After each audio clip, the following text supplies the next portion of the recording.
right, so we're going to go ahead and get started. Does everyone who works for a school have a terminal? Anyone in here who's not?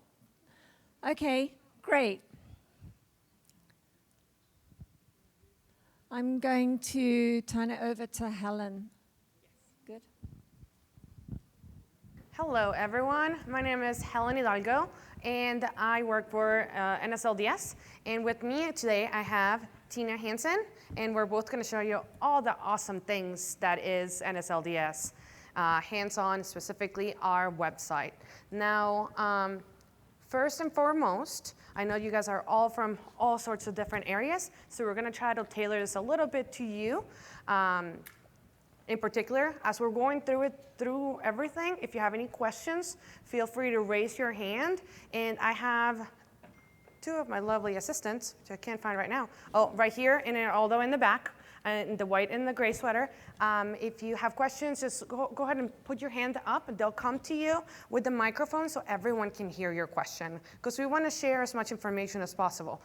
This hands-on presentation, it will be hands-on. There will be parts where you'll be able to actually play around with different things. I'll give you instructions on when that will happen. And we just want to, if you have tips or clues or different things, suggestions for us, we like to hear all that information. So, you know, help your fellow colleagues as well, okay?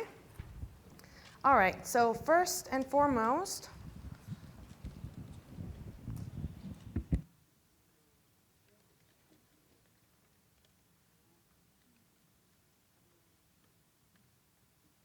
if you don't have someone sitting next to you, if you don't mind just raising your hand, we have a couple of people that need computer. So sharing is caring. Thank you very much. So if you don't have a computer, if you're not at a computer, just go ahead and sit with whoever, just raise their hands. Perfect, I think we're good to go. So this is the Nslds hands-on presentation. Jody, we need a pink slip. This is the Nslds hands-on presentation, so just bear with us and we'll get you going through it all. First and foremost, we're gonna talk about several different things. This is kind of like our agenda, our path for the rest of the day. We're gonna start with the menu page, tell you all about it. We're gonna work on logging in. Now, one key thing about this, you are all going to be logging into the Nslds training website. It looks, it feels exactly like the real thing, but it's not the real thing. All the data in there is fake data. It is not real. These are not real students. If you can pronounce any of the names, I'll give you candy, because I can't. This is information that's been scrubbed, and it's fake, and it looks real, but it definitely isn't. Another thing is you cannot use your own user ID when logging into the website. We have each given you a nice little pink sheet of paper, which has a user ID and a password at the very, very top. That's what you're going to be using to log in. Now, don't try it right now. We're going to go through this, so bear with me, okay? I just want to make sure that no one's trying to log on with their own ID, otherwise it's going to cause some issues. Additionally, if you try to log in and you have issues, just make sure that you look very closely how you're doing it. If after the second time you're having more issues, raise your hand and ask for assistance, because once the user has been locked out, we only have a specific number of user IDs that we available for this particular training, so we want to make sure that you get logged in there. So one of our lovely assistants will help you out with that as well. Speaking of our assistants, on this side we have Jody, and on the other side we have Rita. Also in the back we have Lisa and Dominique, and Jose is around here somewhere. He might have left. But they're all like excellent. They're great. They have lots and lots of knowledge. We've all been doing this for way too long, but they'll be able to answer any of your questions as well, okay? So again, we're going to go to the menu page, the aid tab, which financial aid. We're going to look at my favorite subject, which is enrollment. Whose favorite subject is it? Anyone? Just Jody and mine? Jody, we have another one. Now we're a trio. We're going to not look at gainful employment. Actually, we change things up a little bit more. We're going to use the organization tab, the report tab, and we're going to talk a little bit about transfer student monitoring. Now, there is a lot to cover, so we're going to just jump right in. First and foremost is our website. So everyone, I think you have access, right? Do you guys have access to your own screens? So you should have a link that looks like this on your desktop. It says NSLDS hands-on. If you double click on that, it takes you directly to our training website. Again, looks, feels just like the real thing. It is not the real thing. So let's go ahead and have everyone log in. Again, if you have problems, raise your hand. So how I'm going to do it, you're going to click on continue. It's going to take you to the lovely AIMS website. And on here is where you're going to enter your information, the login, the user ID, and the password that's found at the top of the page. One main thing to know about this is that those are zeros. We don't have O's, and we don't have I's on any of their passwords. So if it looks like an O, it's a 0. If it looks like an I, it's probably an L.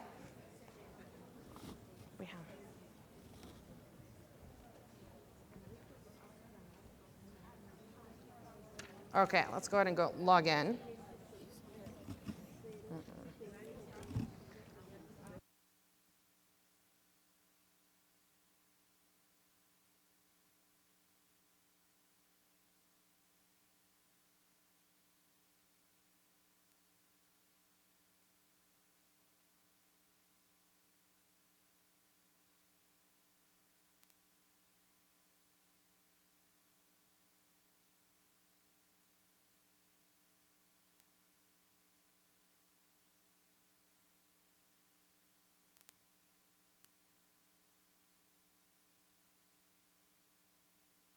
Okay, looks like a lot of you are getting in there. By the way, I can see what you're doing, so. Once you're at this page, if you click on the name, well, actually, don't click on it now. I want to say something about it in just a second. I want to make sure people are getting to that point. And it looks like most of you are there.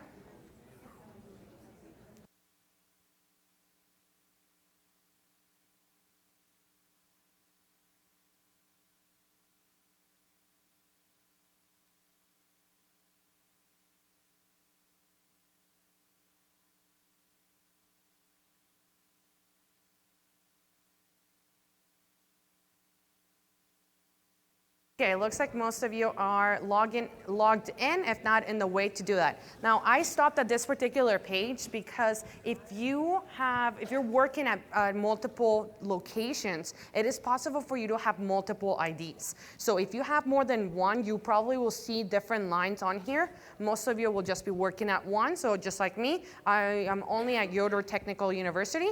So I click on that one, and by the way, a little trick, since it's a training, if you just do all 9s, it will also take you there. Only works for this one. Don't do it on the real one. Don't do it on the real one. You will get locked out.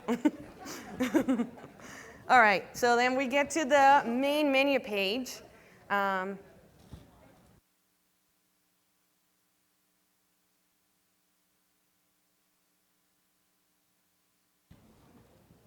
Then Tina's going to take you through and going to talk to you about the menu page. Do you want me to drive for you? No, I'm good.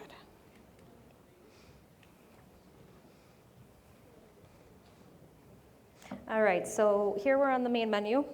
On the main menu, up in the upper right-hand corner, you have our contact information. This little icon here, if you click on it, you can find out information on how to contact us at NSLDS. The help text up in the right-hand corner as well is a nice little fast path to access all of your help text. The help text is really great because it tells you about everything on the page, and it changes depending on what page you're in, by the way. Thank you. And then this little X is not an X. It's not the complete log off. This will just take you back to the previous page where you can select your institution.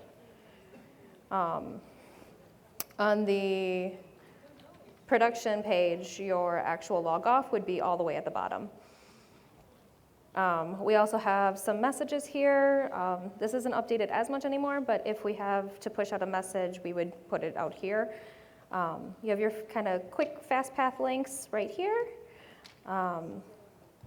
And for aid enrollment, you can either enter in a social security number down here and then click on one of the tabs or one of the links up here, and that would get you to that tab. It's kind of a faster way to get into a specific area on each tab. You would also be able to put in an award ID and just click retrieve, and that'll take you to the aid tab. For now, we're going to just click on the aid tab up at the top, and we are going to retrieve the first borrower on your list so we can look at the loan history and loan summary. So on your pages, the second line, I believe it's row, oh, okay. For the second row, it's the award ID. That's the one that you're gonna be entering on here where it says award ID. So let's all do it together.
okay, it looks like everybody's starting to get to the aid tab.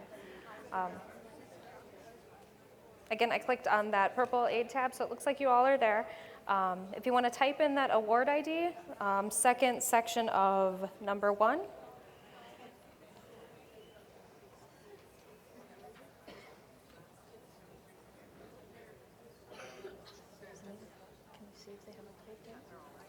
All right, so once you have your award ID typed in, you would click the retrieve right next to your award ID. And that's going to take you right into the loan detail. On the loan detail, we have lots of information here. So each loan on NSLDS is assigned its own personal loan or award ID. So this is one loan that this borrower has.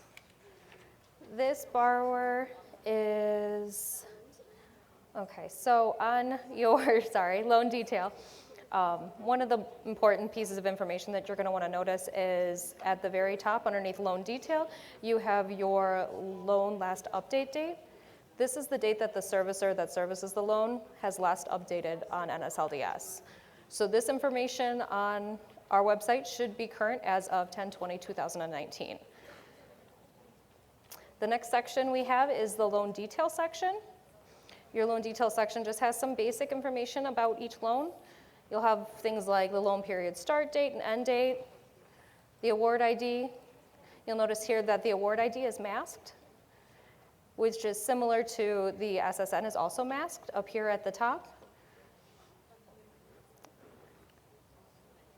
You have some other key pieces of information, Social Security, interest rate, the university. Moving down to the amounts for loan is basically just your loan date and your loan amount, outstanding principal and interest. These are some key pieces of information that might be interesting to the actual student. Disbursement information here in the activity for loan. Payments, if the borrower has sent any payments to their servicer yet, this information would show you a cumulative amount paid reported by the servicer. Your status change is basically the loan status history. This has the history icon on it, so if you want to see a full history for this borrower on their status, you can go into that, and this kind of gives you a breakdown of what we've received from the servicer, how they've reported it, and basically you have your status and your date as of. This should be the date that the status was last reported. Then you have like begin and end date over here, as well as some balance update information in the middle. If you want to click on that, or if you clicked on that, you can click the return to loan detail page. Otherwise, back on the loan detail. So then underneath your status, there is claim information. If there's any claim that has been reported for this student, for this loan, it would be here, as well as recovery detail. And at the very bottom, you have the loan servicer or guarantee agency, depending on the type of loan. This loan is with Nslds, and this is a clickable field. So if you were to click on that field, that takes you to Nslds' contact information. So if we want to go back to your aid tab, the purple aid tab at the top,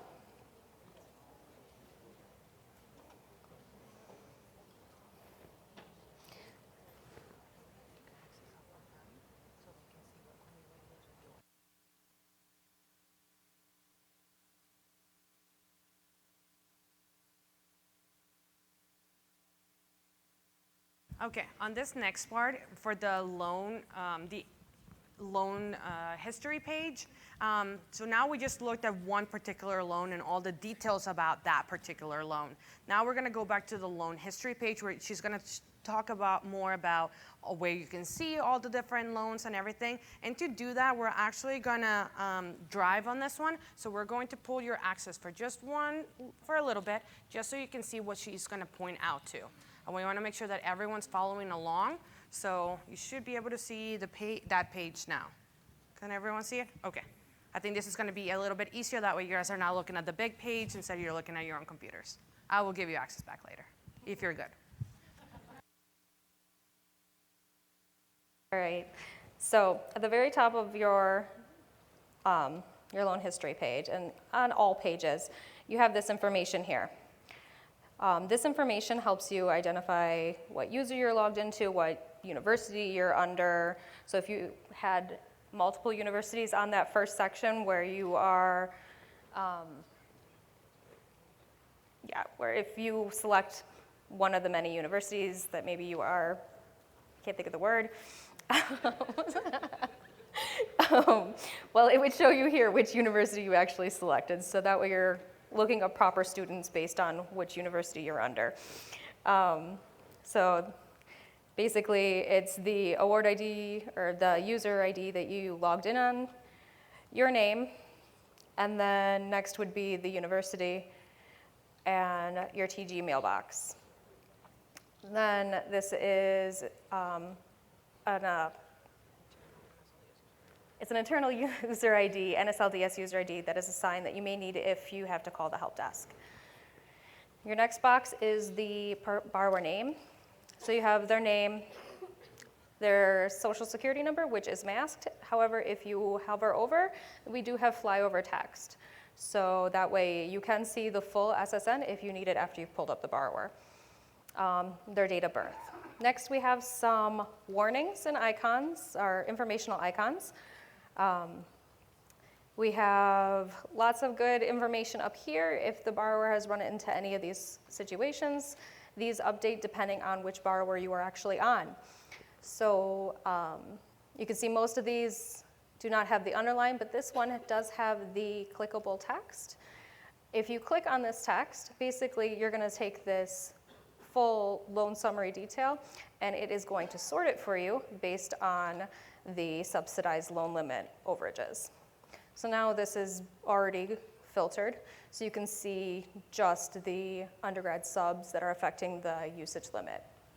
It's something good to point out that every time that you're looking at a student and you see our lovely, we call it the candy corn because it looks like a candy corn.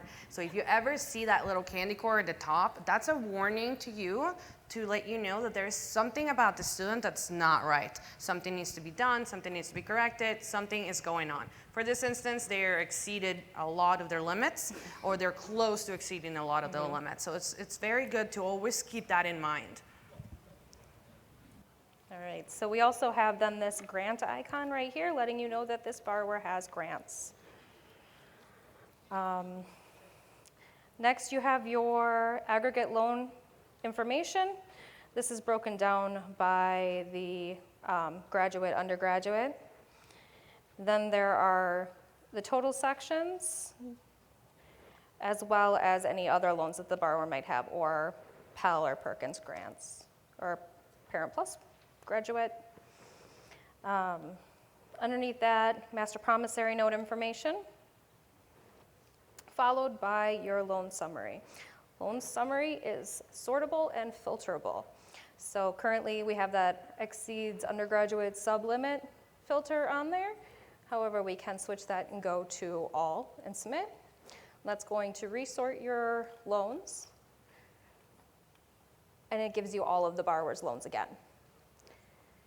From here, you have some pretty high-level information on each of the loans. So you have the loan type as well as their current status and status date, some balance information and loan dates, all the information that you might need to see real quick, as well as the loan servicer and the university that the loan was taken out through.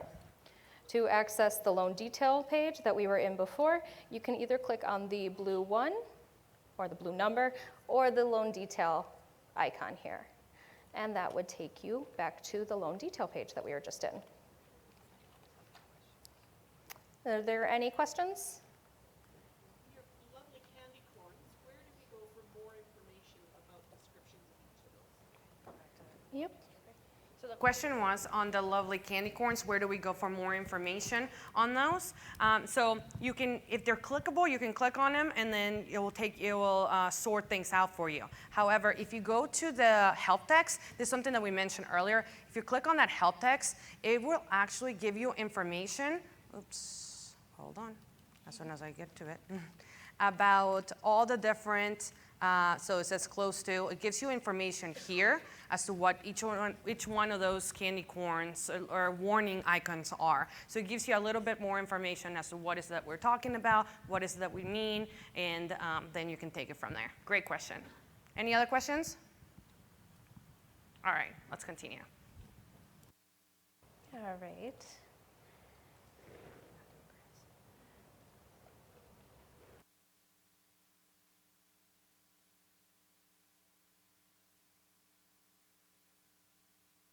All right, we are going to skip the grants and overpayments for now because apparently foreign schools do not have grants or overpayments at this point. And Helen is going to take it for enrollment. Yeah.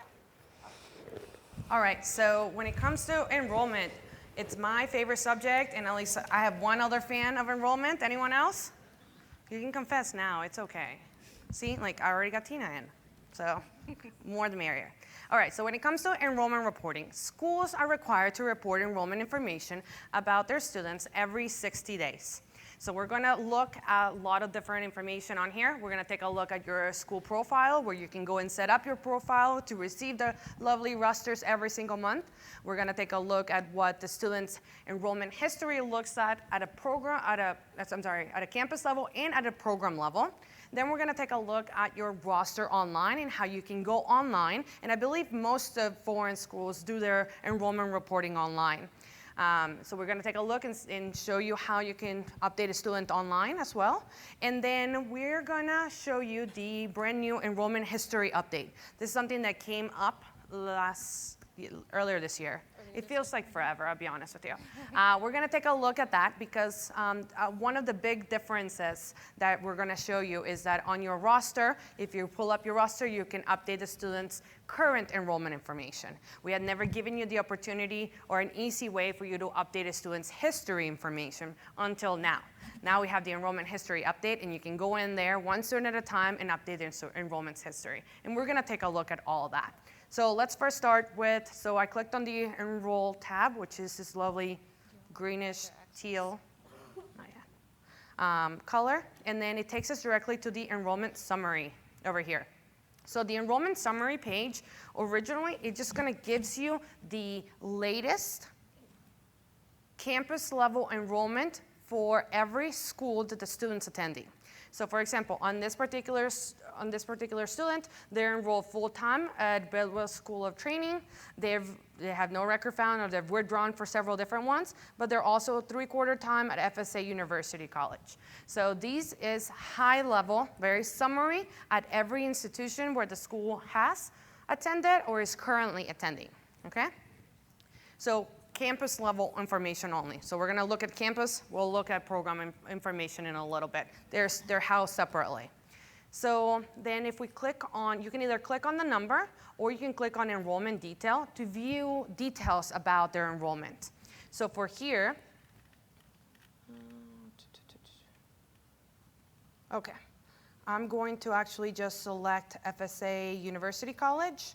I like to change my display options. I like to see all active and inactive. So if I'm looking at one particular school, so for you guys, if you're looking at enrollment at your institution only, you can select your school.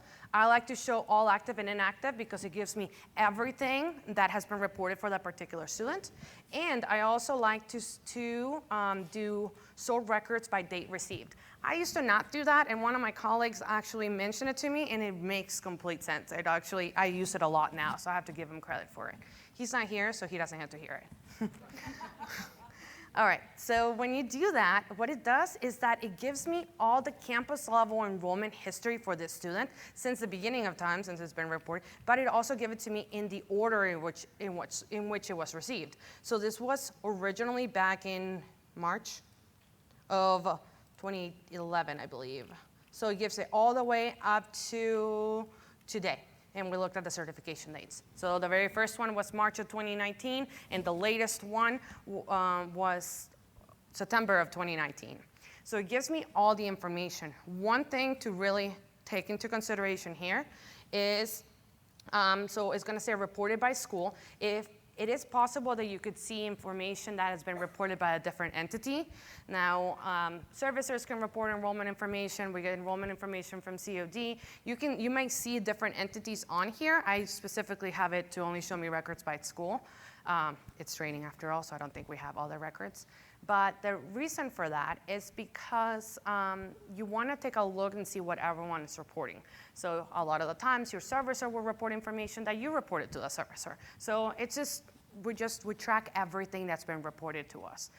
The other thing is the effective date. So we have the status and the effective date. So the effective date is when the status first became effective. Now, if we're going one semester to another semester, and they were always 3/4 time. Instead of changing the effective date, the only thing that should be changing is the certification date. As you can see, this 3/4 time and this effective date is always the same, and these all say active as a yes for the active status. It has them all in here. Oh my gosh, there's so many of them. It's probably not the best student.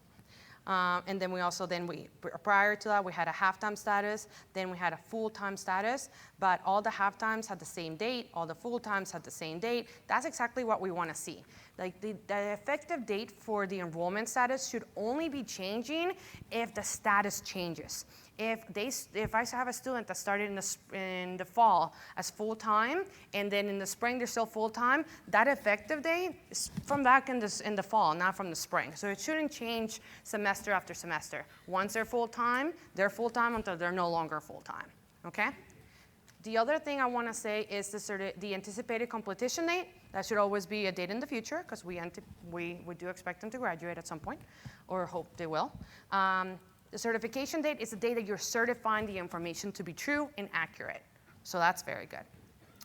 Certification method, if you are reporting through our batch services through SAIG, that's what it said on there. If you are reporting online, it will say web. If you're reporting through spreadsheet upload, it will also say web. Soon, it will actually say spreadsheet, hopefully at some point. We're hoping that we'll be able to like differentiate between the two. But for right now, it will say web on there.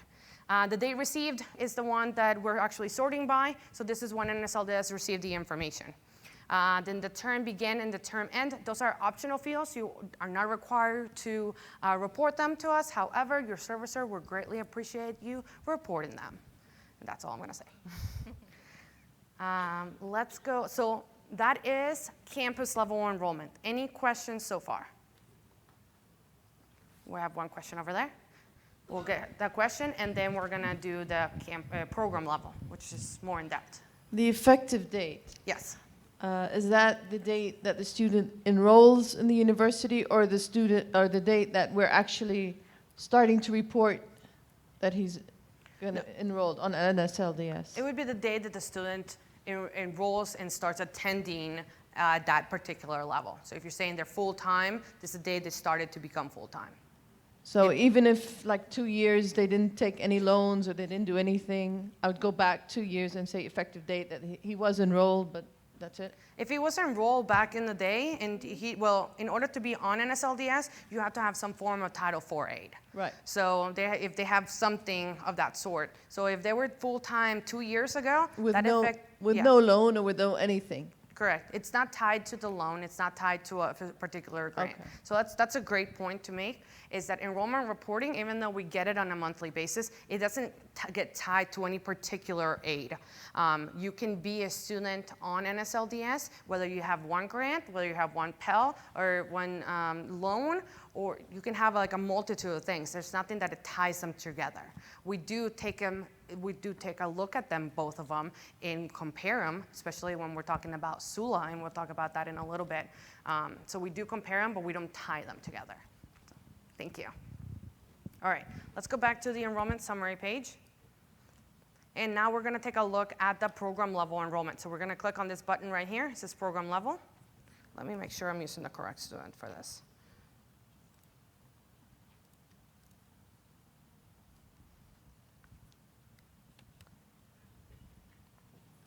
Perfect. Okay, so this is going to take you to the program enrollment detail information. So again, similar to what we do on the campus level, we show you the details, the summary, and then later we'll show you the in-depth information on it. So for this particular student, they are enrolled at College of FSA, this particular college, and they have 4 different, so these 4, they have 4 different programs in which they either have attended or are currently attending at this university. If you scroll down, they have one for this other one, and then this other one. They have one for each. We don't renumber them, that way it doesn't get confusing. So we're at one point enrolled in 6 different programs. So let's take a look at the detail level for each one of these. So we're gonna look at this first one right here. We show you the program identifiers, which is a zip code, credential level, published program length, and we show you a couple of things. We show you the published program length in years and the reported program length. So if you report in weeks or months, we would show you that there, but we always calculate it up to years. So this is something that's very important, and we've seen a lot of problems with this, is that if you are reporting a bachelor level or an associate's level, we want those reported in years and not months or weeks, because the calculation sometimes can make a bachelor's be more than 4 years, or an associate's be less than 2 years. So you have to be very careful when it comes to reporting that stuff. Make sure that once it's translated, once you report it to us, we translate it into years, and that's what gets used for SULA and for a whole bunch of other things. So we want to make sure that especially bachelor's and associates report in years. Any questions about that? Perfect. The other thing that we have here is, so we show you the OPID, the status, the effective date again, And then we show you is an earliest and latest certification date. So it is very possible that this full-time was reported like 100 times. We're not gonna show you one line for each one of them. Instead, we're giving you a range as to what each one of them means. We give you the first one, the latest one, and then we can go back and look at the history. Again, this is like training, so by clicking on the number 1, we can go in here and we can see all the details on there. So for this particular full-time status, this is a training, so I only have it once, but if you see this graduation status, it was reported several different times, and you can see that on here. And you can see whether it's through batch or through web, so you can see the details of every single certification on this page. We call this the program certification detail page. We had a question over here? Yes.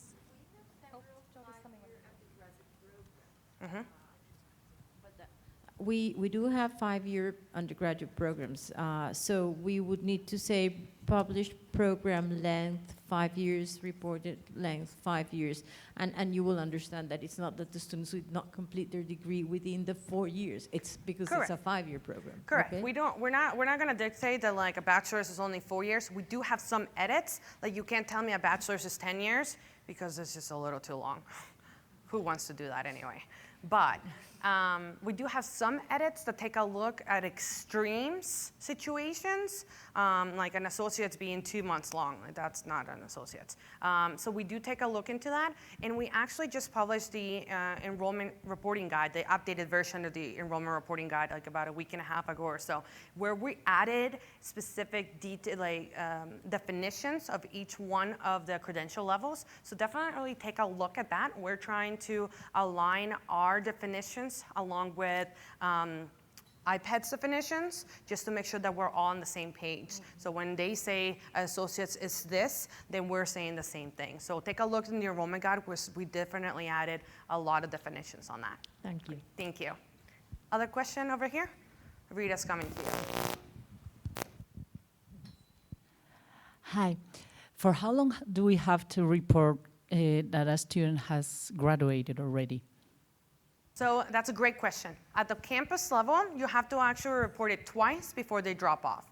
At the program level, you report it once, and then we'll remove it from your roster. How long do they have to report it? And then, of course, you're reporting every 60 days, so that's why. Another question, 2 questions over here, and another one over there. I saw her first. Roster comes out on a certain date. Correct. Can you go into Nslds too soon to report? Yes, and we're actually going to cover that in just a little bit when we look at the school profile. Her question was, the roster comes out on this particular date. Can you go in too soon to update your students? And the answer is yes to that, and I'm going to tell you as to what that means in a little bit when we get to that page, okay? So we'll come back to your question. We have 2, yes? Is there any gray area in terms of how long the students will stay on our files?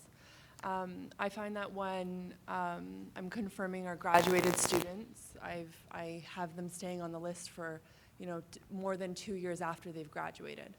Okay, we would want to take a look at that. It should be falling off of like I said, the campus is different than the program. On the program, it should drop off right away. On the campus, it should be twice and then gone away. If you're seeing them on there longer, just take a look, like call our call center, and then they'll be able to assist you. Or you can always email them. I know like time differences are hectic. And is that, does the same go for our graduated students to the students who we've reported as withdrawn? Because Yes. I also find that they have stuck on our lists for like more than 5 years past. We can definitely take a look at that and see what's going on. It might be something that's triggering it to put it back on there. If you do change the effective date on it, then it's going to stay on there, because we need 2 certifications of the exact same data twice. So if for anything, if you change the date, if you change anything else about that record, that might be triggering it to stay in there longer. But we can take a look at that particular for you. Thank you very much. Thank you. I think we have 2 more questions over here, and then 1 over here. I think she was first. Sorry. Good question, though. Hi. At our institution, we're primarily 4-year undergraduate programs, but we are semestered, so we have 3 semesters a year. And we only have 2 convocation ceremonies, so only 2 of those semesters do students actually graduate. So I quite often will have a student who has finished their degree requirements at the end of the term where we don't have a graduation ceremony. They have to wait 4 months before they will actually go graduate. But during like that next term while they're waiting, they don't have active registration, they've also not withdrawn, they've not graduated yet. How do I report them during those 4 months? That's a great question, and that's something that we recently, within the last 2 years, Jody, that we added onto the enrollment guide, where you can report them as withdrawn and then go back and report them as graduated. Now, it is a little bit more work for you because it would just means that once you report them as withdrawn, we're going to remove them off the roster, but then you'll have to go back, add them on to add that graduation. There's several different things that would happen throughout there. So yeah, we want to make sure that if they're not attending, that they're not going over, because it might become an issue when it comes to SULA and those requirements for that. So you do want to make sure that you're reporting them as withdrawn and then going back and reporting that graduation once a graduation is actually conferred. Thank you. Thank you. There was one here, and I see somebody over there. Hi. So, 1, 2, 3. Related to the question before where the students did not disappear from the roster, I had the same problem. And I called the center, which was really helpful. And when we logged into the enrollment roster, then in the middle there was a click, per student. And I had to click on that. And then I saw all my 50 students who had graduated a few years ago, and then they all disappeared, and it made my roster clean. So, Okay. just so she knows. Okay, good. So yeah, it might be just something that's triggering in for them to stay there, and our help desk is very good about taking a look into that. They've seen it all, so if you explain it to them, they will help you out. I think there was a question here. Yes, in my school, we have a dental degree, so it's a professional degree, but it starts out as an undergrad program. So for the first 3 years, it's an undergrad program. Then on the 4th year, it turns to a professional program for federal student aid purposes. Okay. How do I report that change? Because it's going to be a little interesting for you, because for that first 3 years, they will have its own program. Now, when it comes to that fourth year and then becomes a professional program, that changes the credential level. So we see it as 2 different programs. So them enrolled at 2 completely different programs. They'll be enrolled at that one for 3 years, and then you would report the one with the new credential level when they start that one on there as well.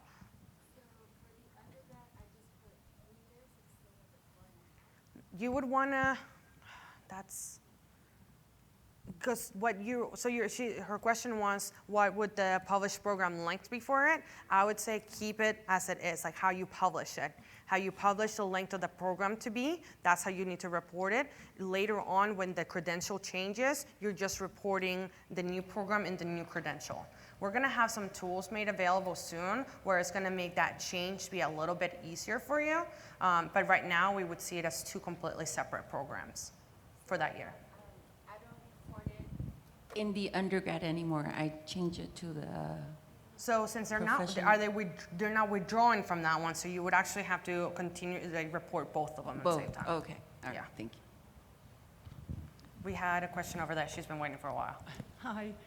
Can I just clarify then? So when you put someone as withdrawn or graduated, the next time when it comes around, the program's dropped off, and I think the ACD's gone as well, so we don't have to fill in any of that. Correct. The second time. The anticipated completion date is not required for withdrawals or graduations. Okay. So that's, yeah. And because I'm sure sometimes when I've had it the second time around, you've got to put, it says, no program, blah, blah, blah. And Yeah. so I have to go in and put it in, which is a right pain. But Yeah. can I just try and not do any of that?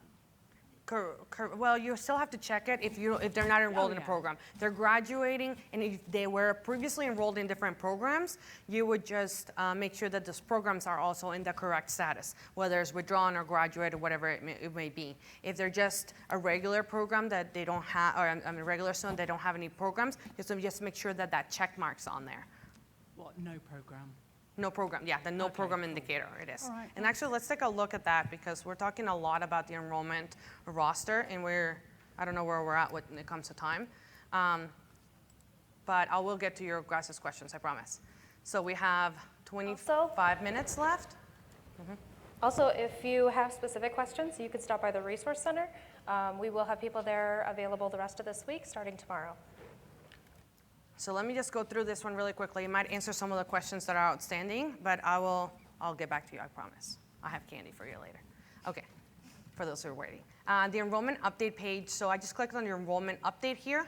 If I leave everything default and click retrieve at the bottom of the page, it brings up my latest and greatest roster. These are everyone who I need to report on. So this is one, remember what I told you about? Like this is where you would go and you would report the students' more recent enrollment reporting, okay? If you're gonna do changes, we're gonna take a look at that later. It's gonna be over here under the enrollment history update, right there. So for this one, it pulled up, it looks like I have a total students matching criteria at 884 students. So this particular page will only show me 15 students at a time. Doing all those students on the website is a lot. If you're doing this many, I would advise you to either take a look at spreadsheet submittal or batch, because that is a lot of web time. So just so you know, there are other options available if you have a large crowd. So this is the no programs indicator that we were just talking about. If the student is not enrolled in the program, you can just click on that one, and then you don't have to submit a program. If it's not checked like it is now, it's because the student is enrolled in a different program. Here's where you can change all the student's information. If you check mark the box, it changes certification date to today. That's a trick, by the way. You don't have to enter it. If you just click on it, it changes to today. And if you go to the bottom of the page, click on Check Certified Students, it has you confirm the information before you submit it. So we're just going to go ahead and submit it, because why not? So on here, it says successfully updated. And then the rows that have this icon on them, which this one does, it will show that it's been updated. One other thing that I want you guys to take a look at is this retrieve sort option. If you click it and you select certification date as a retrieve option and click on retrieve, it's, first of all, what do we see? Candy corn, that's right, the candy corn's here. That means I need to do something about it. This particular candy corn says that there's late certifications. That means that there are students on this page that I have not certified in the last 65 days. But now, Helen, aren't we supposed to be reporting every 60 days? Yes, but we give you a little bit of a buffer because we're nice. So let's take a look.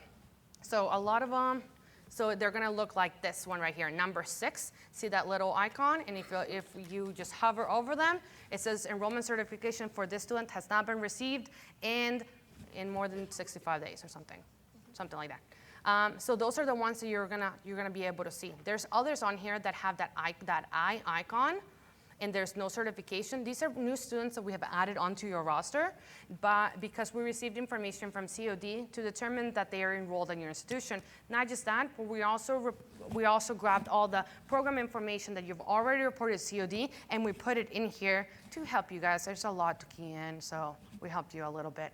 However, take a look at the program begin date. On some of these, there will be blank.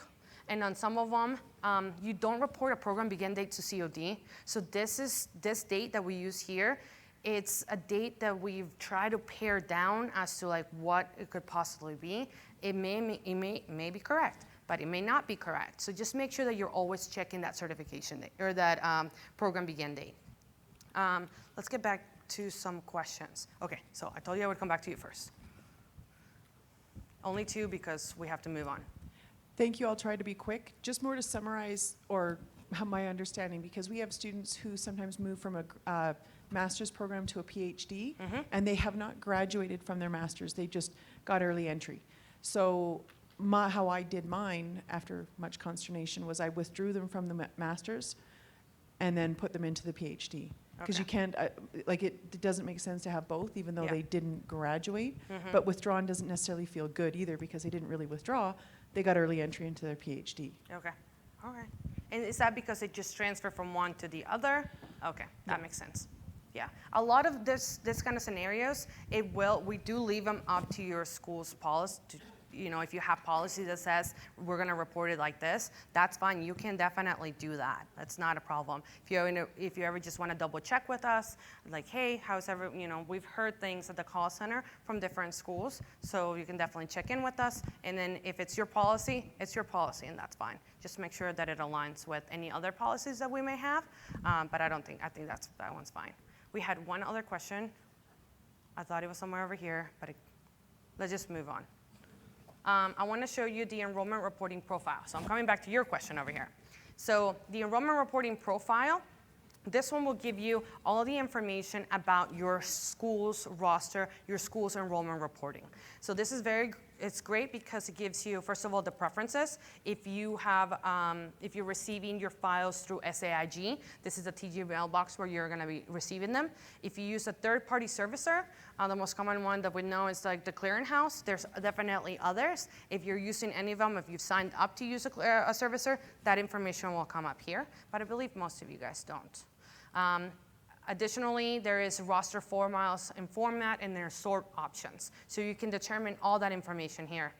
The Enrollment Administration, that is something that's very handy. So if you have multiple locations at your institution, but only one of them is doing all the enrollment reporting, you can actually select one campus to be the Enrollment Administration for all the other ones. For example, on this one, my 00 campus at Yoder Technical University is administering not just the 00, but 01, 02, and 03. That means the 00, when they go in and they pull up their roster, they'll be able to see students from the 01, 02, and 03. Roster and update that information. They have that capability to do that. So instead of having to log in and log out of 4 different user IDs, they're kind of consolidated into one. And you can set that up through PM as well. Then there's your schedule, your future schedule, and your past schedule. So this is where we're coming back to her question. So on here, I don't know, this is training. So October has definitely passed. On here, it just shows what your future schedule will be and any past schedules that we have. For this particular school, they have determined that they were going to report enrollment information every single month. And if you want to do that, that's great. I support that 100%. If you want to do it weekly, same. If you want to do it daily, you may have other things you may want to work on. As much as I love it, definitely, let's do all that stuff. But when it comes to here, you can change your schedule. Now, our rules is that you have to report every 60 days. If you go in there to set up your schedule, you can have it every other month. But now, Helen, there's some months with 31 days. I am 100% aware of that. However, we're just letting it go. We're giving you an extra day on those months. Just because it just becomes easier when scheduling the information goes out. We check with policy, they're okay with it. So that's why we're giving you the extra couple of days a year. Then if you do report, so the other thing I was going to look at is the enrollment reporting statistics. There's something in here that goes back to what we were just talking about. So she was saying, is it possible for you to report earlier than your roster? So right now, in the previous page, it showed that my roster was going to come October 1st. But on October 28th, I just cannot wait, and I want to report it all. And I report all my information. And then I'm like, since I just reported it, why do I need to report it after October 1st? Well, if I don't do that, we have this thing called the late letter, and you're going to receive a late letter. So every time that you sign up for a roster, so your roster goes out on the 1st, we give you you have to respond within 15 days. We actually give you a little bit of a buffer, and somewhere around the 22nd day, may or may not be the 22nd day, I'm going to send you a letter saying that you're late reporting because we sent you a roster and you haven't reported. Now, if you report too soon, that's a situation when that would happen. So if I reported the 28th and then I don't report again within my 15-day period, that's when you're going to get those late letters. So just to make sure that you are taking a look at when your roster comes out. Now, let me go back to this page. It never has to be on the 1st either. Most people, they always do it on the 1st. I've told schools, if it works better for you to do it on the 15th, you can have the roster sent out to you on the 15th. That's not a problem. You can have it sent on the 22nd. Whatever works for you, you can change that date. So you're not tied to the 1st. It doesn't have to be the 1st. So we had a question somewhere? Yes. calendar days. So the question is 15 days. So we send you the roster, you have 15 days to respond. It is calendar days. And then if we send you an error acknowledgement report, you have 10 days to respond to the roster. Thank you, Jody, for the assist. Okay, let's look at, just really quickly, because we're running out of time, the enrollment reporting statistics. This is something that is somewhat new. You guys should all know about it.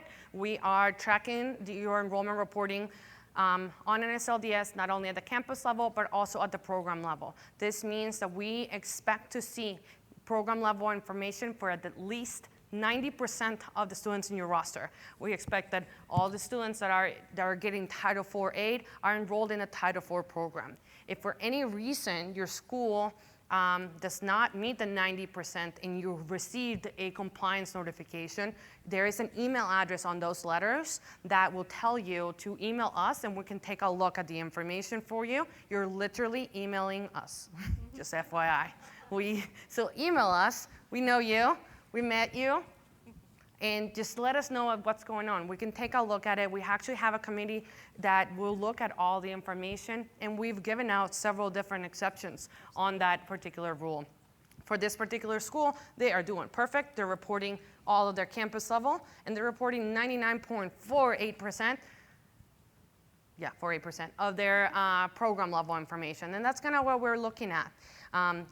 Going back to those compliant notifications, if you're under 90% the first time, we'll send you a warning. This is the first warning. It will go out to the financial aid administrator and the enrollment contact. The enrollment contact is the person that will be in the org tab. So this is a great turnaround. So on here, under the organization contact list, if you see, there is not one listed for the enrollment reporting. You can actually add a contact for enrollment reporting, and if you are going to get that letter and your name is not on here, and if we don't have your email address, guess what? You're not gonna get that first warning. And that second letter, so after some time has gone by and you're still under the 90%, that second letter, not only does it go to the enrollment contact and the financial aid administrator, but it will also go to your president. So I just advise you to go online, set up an enrollment reporting contact so you can know about it before your president knows about it. Now, the third letter after that will be a referral to program compliance, and we'll work very closely with them. And that third letter says that you've been referred because you're out of compliance. And then they will take it on from there. There may or may not be sanctions. I don't want to scare you. Just don't get to letter 3, please. And honestly, we're going to start sending out letter 3 in January. And there's some people that are in track for getting that letter. So I don't recommend it. Please, please go and look at your enrollment. Okay? Then we spent way too much time on enrollment, but it's my favorite thing. Let me just let me just show you a little bit about when it comes to reports. Oh, I'm sorry, you're correct. Tina just made a great point. The enrollment history update, I'm so excited. It's a brand new feature. So it's right here on here. It's right at the top in the green. So it's an enrollment history update. For this particular student, give me 2 seconds, I have to select a different one. Okay, so on here, it's one student at a time. I know, it's a lot to do all different students, but it's a lot of information too, and we just want to make sure it's all correct. So on the enrollment history update, we're going to show you all the campus level information. We're going to show you all the program level information that we received. We're going to show it to you for every single program that the students enrolled in. For this particular one, I selected one that only had one, so it's just great. So on here, you can add rows of information. You can delete information. So what we're going to do here is, let's say the student actually never withdrew from this. I can just select check mark the deletes. I will have to update the certification date to, let's say, yesterday, today. Let's just do today, 2019. If there's a student designator, so that's a student ID at your institution, you can put that in there. We still have an anticipated completion date of 2022, which that one still applies. It's fine. So that's the only thing I'm going to take off. They were never withdrawn. It was an accident. I accidentally hit the W instead of the F. That should have never been there. So I'm going to the bottom of the page. I'm going to hit on submit, and hopefully this works. It worked. All right, so then it takes you to the confirm page. On this one, it's going to give me everything that I have just applied. It gives it to me in a very pretty section. It sorts it by date. I need to make sure everything is correct on here, and then I click on confirm. Once that happens, all the students' enrollment information has been updated. And it would actually says it right here. And then look at that. That withdrawn that we just deleted, it's no longer there, which is great. So this is something that's very, very useful when it comes to making sure the students are enrolled in the correct programs. If you had to add a program, you can use the add a program button on here, and you'll have to fill in all of the data fields and add all the history information on here. Let me then now go and show you really quickly the report tab. On this one, we're going to look at a couple of different things. We're actually going to show you, there's two different things. There's a report list and the web report list. On the web report list, let's look at that one first. The web report list are reports that are available to you on demand. So when you request it, it's either going to be like a PDF or Excel, or it's going to come up right then and right now. A lot of these are shorter reports, so which is why we're able to give you the information right away. The report list is one where you would have to request it, and it would be sent to your SAIG mailbox. Now, which mailbox is it? Tina mentioned earlier to you on the top, that is your TG mailbox. Now, I understand the schools have their own mailbox, but every individual that has access to Nslds also has their own TG mailbox. If you're requesting a report from here, it will more than likely go to your personal TG mailbox. So if you go and look at your school's TG mailbox and it's not there, check your own. Really quickly, you can either have them scheduled or not scheduled. So if there's an S and it's green, it's because it's already been scheduled. If it's red, it has not been scheduled. But can be. So that's very, very good. And then all of these are either, you're going to select, Tina will show you, which one are we doing? That one. We're just going to show you the report parameters. So let's take a look at that one. The requests, we're going to look at number 7 really quickly. And on this one, it gives you the report parameters. So this is one where I'm requesting financial aid history for a particular student or several different students. So if you have to fill in all of this, scroll all the way to the bottom. You can do this for several students. And then you can sort it by certain things. It tells you what the output medium is. At the bottom of the page, select this one for me. This is the report description. It gives you more details as to what that is. Now, I cannot read that, so I would advise you to copy paste that to a Word document. That way you can actually read it. I have problems with it. We've heard you also, so we're working on it. On that report description, it will also tell you what the message class will be that will be delivered. It gives you details about the particular report. Let's go back and look at the schedule. So we had one that wasn't scheduled. So if you just click on that S, it actually takes you to the to the organization tab, and this is all under the organizational profile. And on here, you can actually set up to receive the report on a scheduled basis. So instead of going every single month and going in here and requesting a report, I can just have it sent to me on a monthly basis, and I can just schedule that. So on here, that's exactly what we just did. So it was, forgot which one it was, the bottom one, I believe. So these are all the different reports that we have scheduled. So we have 7 reports that are scheduled. It has the extract type over here. If you want to add some more reports, those are the ones that are available to be updated.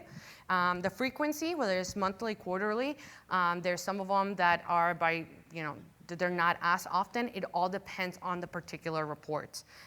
If you scroll down on this organization page, it also gives you information about different batch services that you may have. So for cohort default, for enrollment reporting, it gives you the SAIG mailbox where we would send that. This is enrollment. It would be if you're doing a batch submittal type of reporting. At the bottom of the page is your school profile, school transfer student monitoring profile.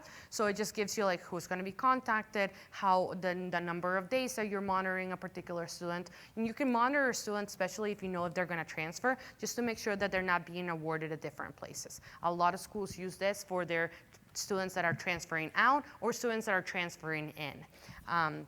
At the bottom of the page, there's a roster options. So for a long time, we were adding all of your students to that you were adding to your transfer student monitoring, or you were requesting financial aid history. We were adding all the students to your enrollment reporting portfolio.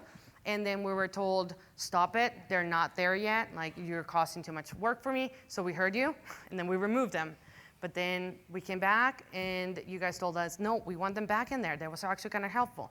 So we're like, okay, we're going back and forth. So then we just gave you the option. You can either opt in or opt out, your choice.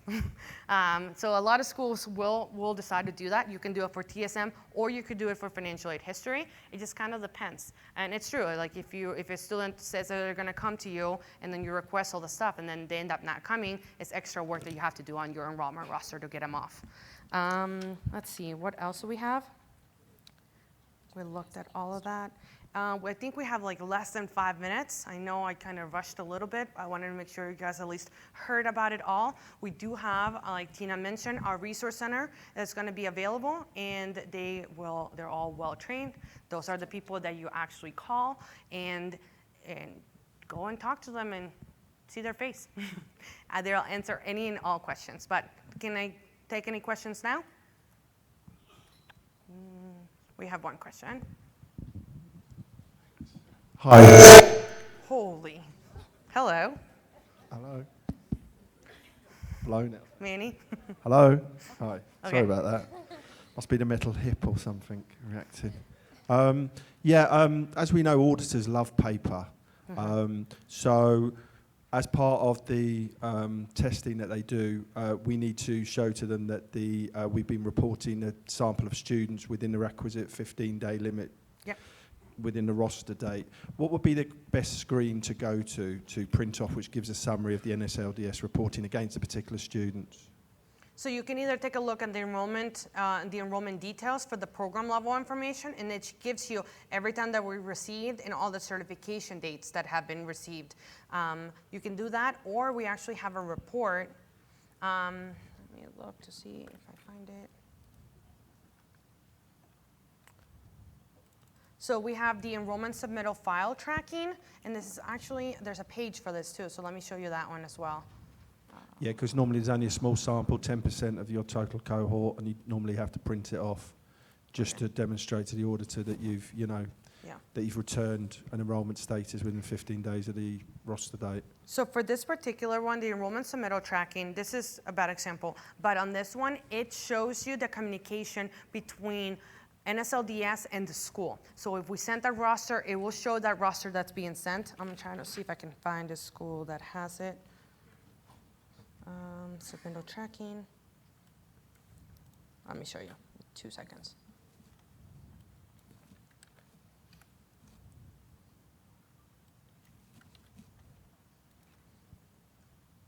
Okay, so on here, it actually shows you that on the first, we sent out a roster. It tells you how many records it was. It even tells you like how many campus, how many programs that was sent out, and then all the different submittals that you've reported back to us.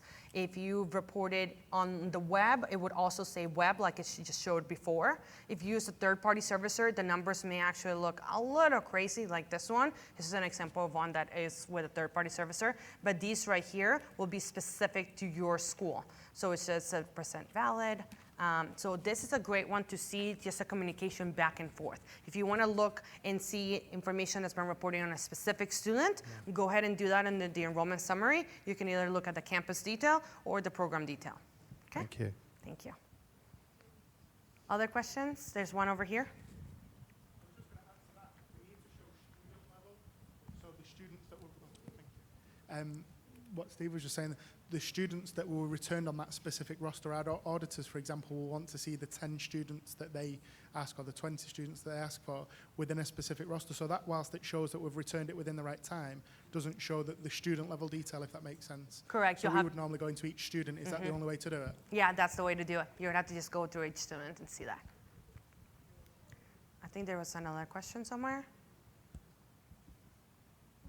Maybe not. There's a lot of information on here that even we didn't cover. There's subsidized usage information if your schools, if your students are doing that, there you can take a look at. There's a ton of information in regards to enrollment and in regards to just financial aid in general. The Aid tab and the Enroll tab are going to be the two, your best friends, really. Those are the ones that are really going to have all the information for you.